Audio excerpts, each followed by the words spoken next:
Stepney the Bluebell engine was busy talking to the other engines. It was his first visit to their railway and he was having a splendid time. "You are very lucky engines," he said.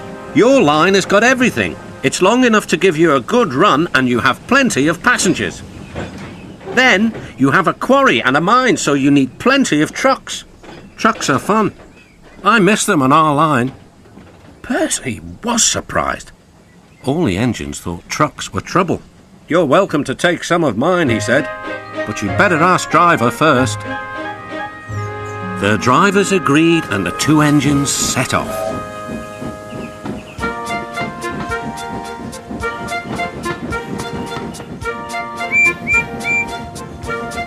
Thomas and Toby were speechless.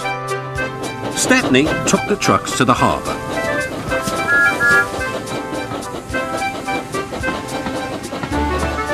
Then he picked up a load of empty ones and started back.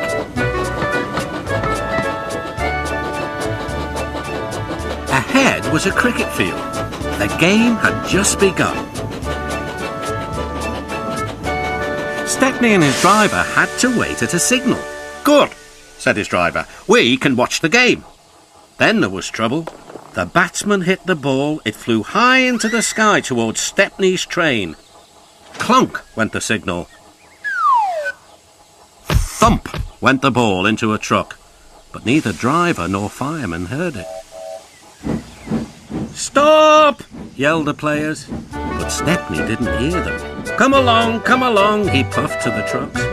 "Our one and only ball!" cried the players. "Wake up, Caroline," they said to their old car. "The chase is on." Caroline coughed crossly and rolled down the road. Stepney wasn't hurrying. Caroline soon came up behind him. "Toot! Toot!" she wailed. The players shouted, but Stepney was still too far away for his driver and fireman to see or hear properly. They completely misunderstood. "If those jokers want a race," said the driver, "they can have one. Faster, Stepney, faster."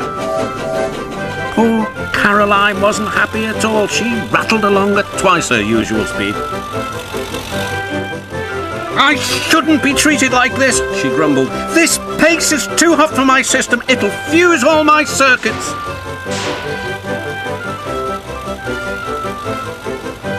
Suddenly, Stepney was nowhere to be seen. "Hurrah!" cried Caroline. "That silly train has run into a hole so we can't catch it. I can go home now." But she couldn't.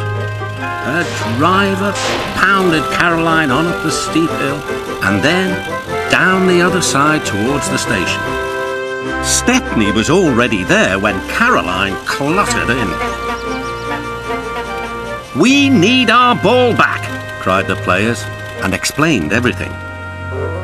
The ball was nestled under some straw in the third truck from the van.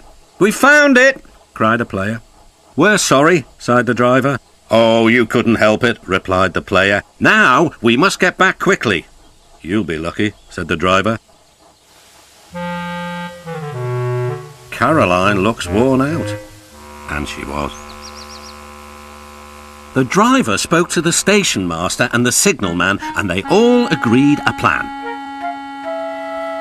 Soon they had rolled Caroline onto a flat truck with a brake van coupled behind. The players crowded inside and Stepney pulled the train back to the playing field.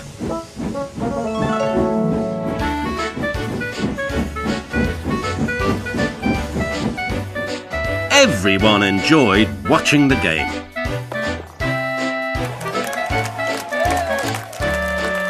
Even Caroline was pleased. She doesn't think trains silly now. "They have their uses," she says. "They can save the wear on a poor car's wheels."